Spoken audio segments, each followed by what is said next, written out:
Well, welcome back to Manchester, where the Prime Minister is due to give his leader of the Conservative Party speech in about 20 minutes or so. And we do now have some breaking news on developments in terms of negotiations with the European Union. The European Commission's spokesperson has said that Jean-Claude Juncker, the outgoing president of the Commission, and the Prime Minister will have a telephone call at 3:45 this afternoon. Obviously, the outline of the government's position on Brexit is leading to direct talks of a kind between the United Kingdom and the EU. Well, joining me to look ahead to the Prime Minister's speech are the political journalist Isabel Oakeshott and Graham Davies. He's a political presentation consultant. And I mean, Graham Davies, I want to ask you about something that's pretty unusual. We haven't had a Prime Minister come to conference before with his girlfriend while he isn't still formally divorced from his wife. Now, she didn't have to come, they brought her here. How should they have handled, or how are they handling that particular problem?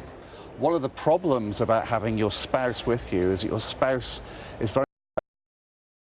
I think she has managed to practice quite effectively that art of looking engaged and part of it without participating in it.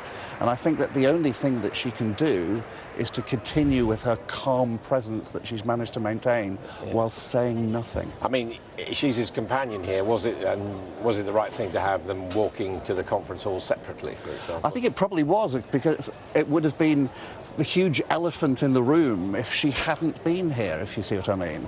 And so I think she's half here and half not. Yes, indeed. I think they've got to strike a balance in that, of course, yes, there's no wedding ring yet, so there's no absolute permanence, but they're looking towards permanence.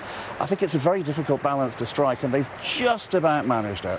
What do you think, Isabel? I think it's been managed quite well so far. There was a moment, I think either yesterday, when she was sitting right at the front of one of the other speeches, and naturally photographers rushed to take pictures, and an aide rushed out and said, "No pictures, she's a person too." That struck me as pretty absurd. You know, if you want to maintain your anonymity and privacy, then don't walk right to the front and sit in the most prominent area that's reserved for ministers. But apart from that, I think it's been handled well. I think the question is whether she will waltz onto the stage at the end in the way that prime ministerial spouses quite traditionally do after the big speech, and sort of do that awful kind of cheesy kiss thing that they do. And that could be quite a difficult decision. And it's very awkward, isn't it, of course, because there is Boris Johnson's family to think of, his children. Indeed, and I think we probably won't see that happen today. I think it would be quite inappropriate, but, you know, that's a very much a private decision. What about that, people call it the thick of it moment, the two advisors or the two handlers arguing over whether the Prime Minister should be seen throw away coffee cup? Absolutely delicious. It's something that we pray to see something behind the scenes like that. It shows perhaps the joy and the ridiculousness of being in the political spotlight all the time. Sometimes you've only got a microsecond to either look sensible or look like an idiot.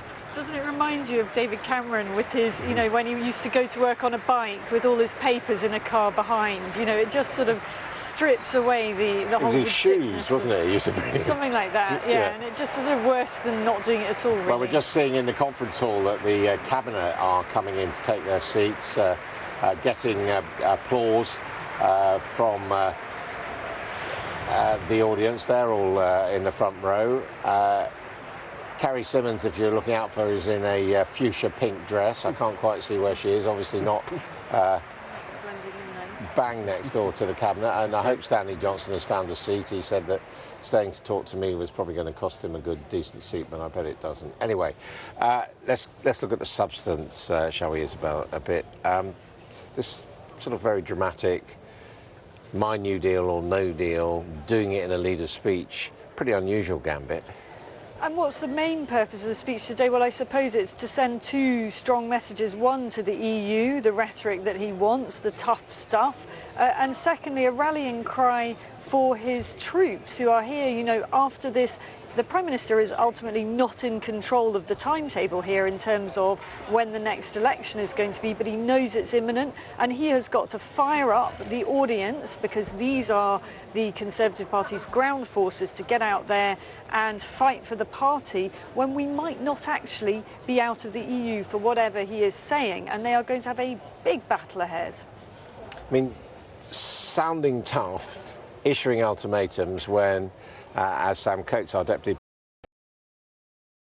since he's become Prime Minister, has issued a series of ultimatums and then gone back on them. Is that the right approach, do you think? Well, we're in a peculiar situation because, of course, we're still in the middle of negotiations, and he's under a great deal of pressure to actually reveal his final position, possibly in this speech. Which he's going to do this afternoon. It does, yes, indeed. And of course, one of the peculiar situations he is in as a personal performer, he's one of the very few people who can actually cross that line from politics into show business. He loves writing material, he loves getting reactions from an audience, and he loves the continuing surfing the wave of being a performer. That might be incompatible with him making serious announcements in these particular circumstances. I mean, is that perhaps his weakness? I mean, he likes to be liked and he knows how to please people, which doesn't always make what he says consistent. Well, I would expect him to be very much sticking to the script in terms of the sections of the speech coming up on the EU, the substance of what he wants to say there. But he is, as you say, you know, a politician that loves the kind of showbiz aspect of this. And, you know, when reporters go into these, they're always given a kind of a copy of the speech which says check against delivery. And I imagine he may well sort of veer off a bit and ad-lib a bit on some sections of it. The atmosphere is a polite Tory frenzy, as if they're waiting, as if they're waiting for a rock concert. But I've also seen some Union Jacks as well. It's almost as if they're waiting for Elvis Presley to perform at the last night of the Proms. I suspect EU flags are probably banned. I think they're definitely unlike at the last night of the Proms, it has to be said. What about Boris Johnson as a formal speech maker? I mean, we know he's great, as you say, speaking off the cuff, ad-libbing, but he's been a bit more stilted when he has to stick to his... First of all, he's great at 5 minutes at a drinks reception, great for 10 or 15 minutes after dinner, but he's a sprinter, not a marathon man. So when he goes into 45 or indeed even 60 minutes, like he might well be doing today, both the quality of the material and his delivery fades away. Secondly, he's very good on humour and vision, but not so good on details. Often a speech by him, it's a great experience at the time, but he doesn't give you much meaty to chew on the next day.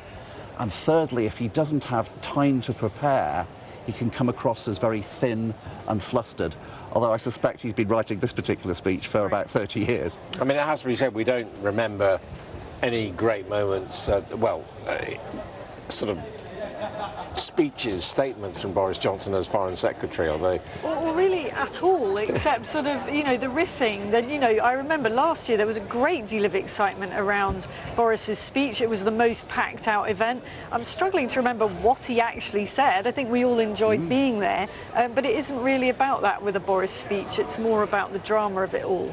Well, also with Sam Coates, our deputy political editor, what do we know about the assembly of this speech? How big the team were, who contributed?